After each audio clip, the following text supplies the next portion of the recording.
Plátano Games Network, the Boston Celtics versus the New Orleans Pelicans. This is franchise mode, but I wanted to make a quick version of the game just so everybody could, basically drop in, check out the video, and comment on what they saw for the second half, basically. Instead of having the full game where there'll be a lot to analyze, it's just going to be the second half, and you guys could, judge what you see and, share your thoughts. I also wanted to take this moment to thank everybody for the support. You guys are definitely a big part of why I continue to upload and why I try to do so on a timely manner. Try to have something, at least one video every day. And wow, that's it. Second half is already starting. I guess I'm gonna jump in right now. It's kind of cool that it actually offered me the opportunity to jump in before I stopped it. It said, would you like to jump in at halftime or before halftime, because it's a close game.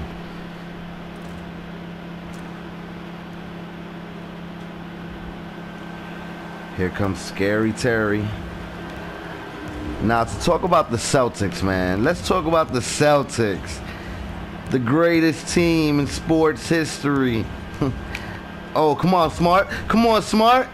All right, let's talk about the Celtics. First and foremost, Scary Terry. A lot of people saying we should trade him, we should deal him. No. A lot of people saying he's unhappy with his minutes. He's not. He's getting a lot of minutes, and he's making the most of those minutes. And he knows that at any given moment, Kyrie might need some time off, and he'll be the number one guy leading the offense. He might not have the same opportunities with another team. Not only that, but Terry's happy, bro. I know he is, because if you knew the kind of guy that he was, you would know that he's not going to be complaining about minutes. He'll sacrifice everything for the team, at least everything personal. That being said, to talk about the Celtics, right now we're not doing as good as some people want us to do. And the real reason is, it's a brand new season. Every team is different. We're not going to catch teams by surprise anymore like we did last year. A lot of people thought after Gordon Hayward went down that the Celtics were going to struggle. And we went on a, I believe, 17-game winning streak. And that's largely because nobody had film on Jaylen Brown, at least professional experience. Jason Tatum, Terry Rozier. We caught them off guard. Of course, everybody's going to prepare year-round to be able to defeat the Celtics, to be able to defeat the Warriors. Just look at that 4-game losing streak that the Warriors had. It's because a lot of teams are now centered around beating the top teams. Before, teams used to center around beating LeBron. Every team in the East was preparing to be able to beat the Miami Heat and then the Cavaliers. Every team in the West was preparing to be able to beat San Antonio and now the Warriors. A lot of people think there's poor defense being played this season by every team because a lot of teams are scoring in the triple digits. But the truth is, again, every team has been playing better offense. Bad defense is not just going to lead to high scoring. It's also going to take decent offense. Come on, Marcus. Currently, we have a 2-point lead, which I can't take credit for because I just jumped in at halftime. Oh, denied. Here comes Marcus Smart, trying to find Tatum, trying to find Kyrie. Back to, stolen by AD. Quick three. The aggression from Drew Holiday.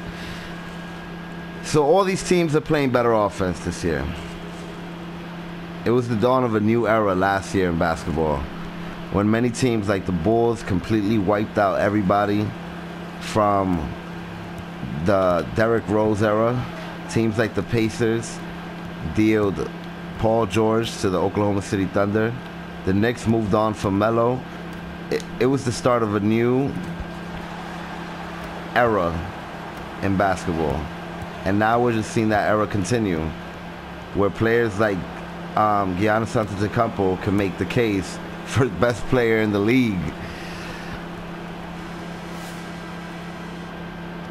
Now, all that being said, to go back to the Celtics,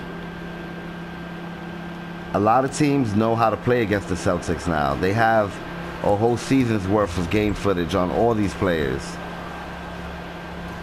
Another thing is, I know how the Celtics are. I keep shooting those long 2s and 3s because we know we can make them. And that's pretty much how the Celtics play as well. Sometimes, instead of going for the 2, they take a 3 and they miss. And when they miss a lot of those, it looks bad. It looks like poor offense. But when they make all of them and they play exactly how they mean to play, they dominate the game. And that's what's happening right now. I know the game is close. It's not like I'm down by 20. So since the game is close, whenever I see an opportunity, I'm taking it. So back to the Celtics. As I said, everybody knows what to expect. Oh, and the reason you see Peyton playing right now for the Saints, wow, for the Pelicans, even though he's injured in real life, is because this is franchise mode. So apparently he's not injured in my franchise. Oh, thanks for the screen, Gordon. That was a perfect screen by Gordon, and I didn't even have to call it. The AI set that up for me.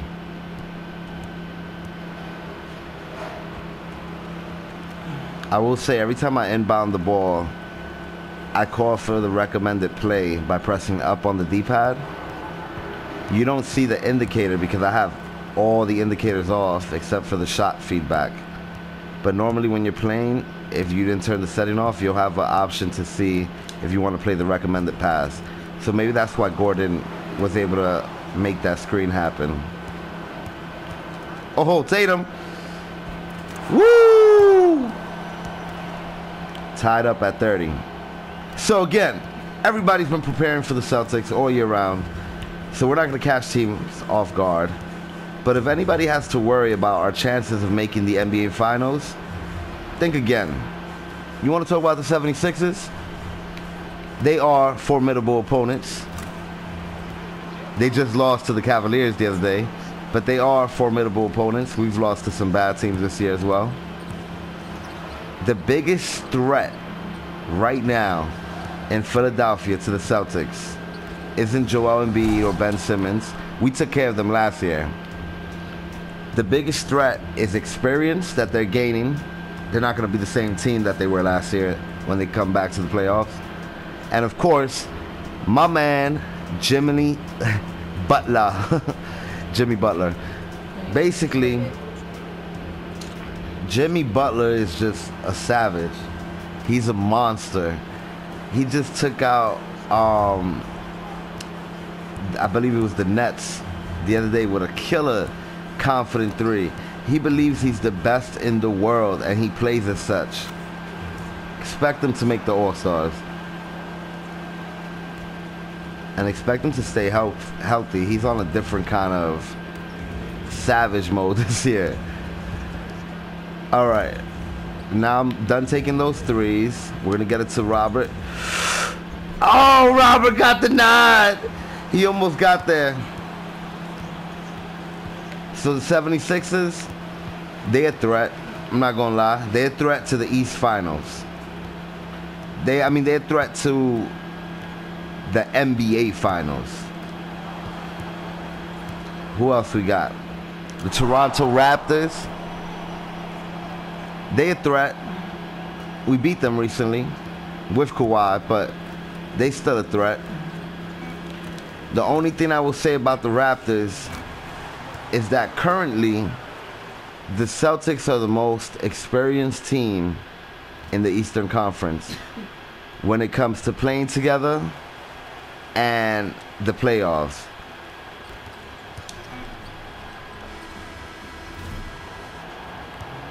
And that's because they've made it to the Eastern Conference Finals the last 2 years. And before that, they made it to the playoffs as well. They have continued to improve their record for the last 3 years. And that's even after getting rid of 11 players before the 2017 season. The Toronto Raptors, yes, they're playing phenomenal with Kawhi Leonard, but there's still some playoff experience to be gained with the team as a unit. We all know Kawhi Leonard has playoff experience. He's been a Finals MVP. But as a unit, they still have experience to gain. And playoffs is a whole different atmosphere. And that's what I want to tell people who are worried about the Celtics or are trash talking the Celtics. When it comes to the playoffs, you have to beat a team 4 out of 7 times. Yeah, you might blow out the Celtics one night,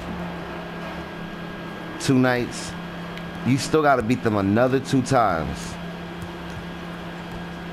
I expect a lot of these pretenders that are playing right now to be revealed at some point after the midseason. It might not even happen before the midseason. So a lot of these pretenders that are playing good now, when it comes to the midseason and after, the regular teams are going to start dominating again, which are the 76ers, the Pacers, the Hornets. Don't sleep on the Hornets. It's all going to take some time. Ooh, that was a nice 3. I can't even front. And in relation to the Celtics, as I said, I believe they're going to show everybody what they got. It's crazy because we've lost to some weak teams, but we've beaten the Toronto Raptors. I believe we beat the Bucks. I could be wrong. I know we lost in the beginning of the season when we played them after the 76ers, but I believe we beat them in our second matchup. And we have a chance to beat the New Orleans Pelicans tonight or yesterday, depending on when I upload this. And the Pelicans are one of the stronger teams in the West, which is traditionally stronger than the East as a whole. But I don't know, man. The Celtics have to have a different kind of magic that a lot of other teams don't have. And it's going to take some time. This is a brand new team, essentially, than the one it was last year, because players like Gordon Hayward and Kyrie Irving are thrown back into the mix. The last time Kyrie Irving played for the Celtics was like in March. The last time Gordon played for the Celtics was the only time he ever played for the Celtics. Last year in October or September. Not sure when last season started. But the first game of the season, I believe it started September 28th. A lot of people aren't sure what to think of Gordon Hayward. Woo! I knew I was going to make that. There was no question about it. A lot of people don't know what to make of Gordon Hayward. He's just getting back into the motions again. And in that time, he's shown pretty good defense. Oh! Scary Terry, almost. I wish he would have knocked it out of bounds if he wasn't going to get it. Damn. And just like that, they scored again. And we almost had a steal. So Gordon Hayward is going to continue to develop. He's been doing some... Oh, Scary Terry! He's been doing some great work on defense, getting a couple steals, fast breaks. He's been getting great assists, and he's been hitting great shots, missing a bunch of shots as well. It's not going to happen overnight. Another person with the same injury probably would have not returned until January. But he was determined to return for the start of the season, and he's here. They put him in the starting role, which a lot of people felt he shouldn't be the starter. And although that was true, Brad Stevens knew that his overall intentions was to have Gordon Hayward as a starter, so the sooner the better to give him that experience, to get him back in the motion. He was still on limited time, but just to get back in the motions of being a starter and not just a basketball player. And I think it did great work for him, and it's going to continue to show throughout the season. Now I have to slow things down. Ah, Horford!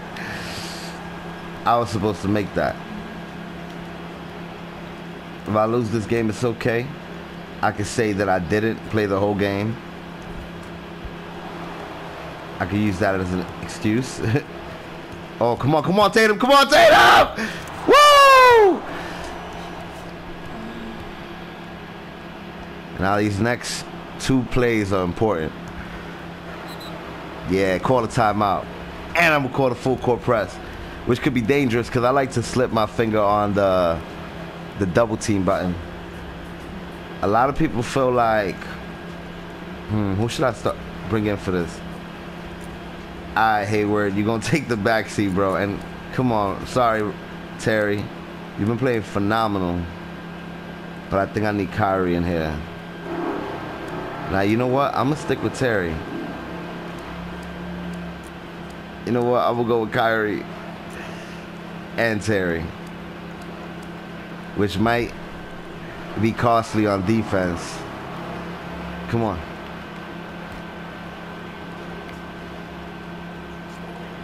I should have kept Terry as point guard. Yo, why is number 30 open, bro?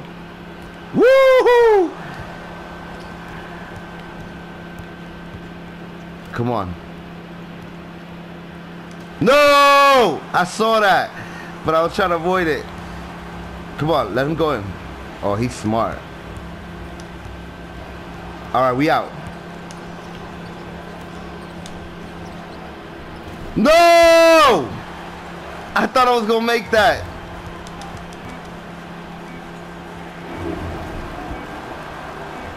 I could have called the timeout. I didn't realize I had one.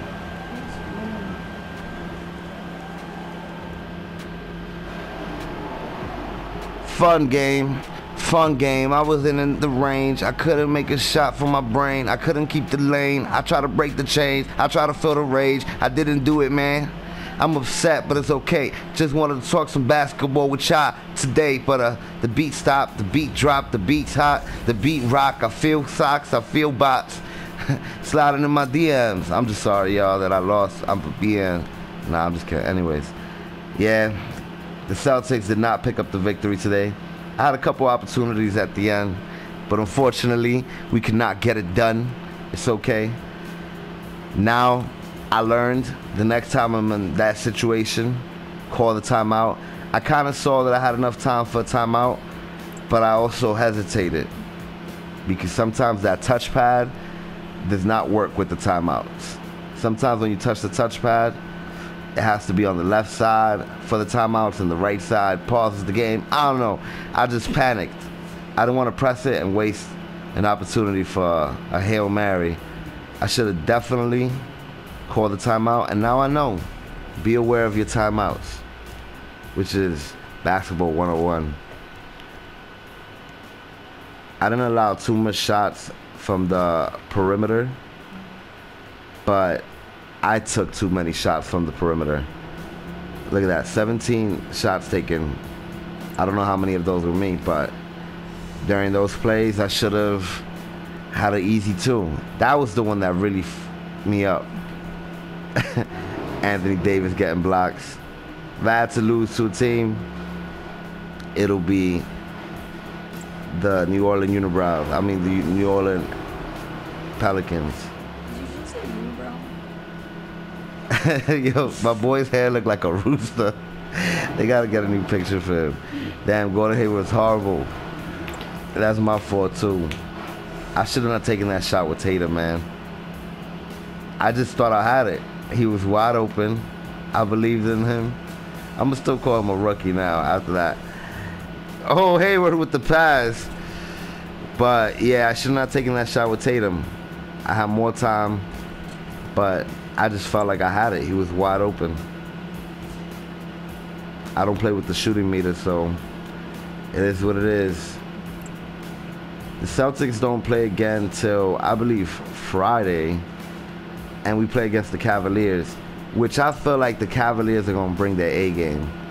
Do not sleep on the Cavs this Friday, simply because we have a sort of rivalry with the Cavaliers, the Celtics and Cavs, that developed ever since the Paul Pierce, LeBron James era. But it still lives on today because of everything that's happened these last couple seasons. So look, I got the steal. Gave it to Tatum. Yo, my boy Tatum is wide open. It looks like he had an early release. He could have even held the ball after getting the pass for a second. But he could have definitely caught it and charged the basket. There was 11 seconds left.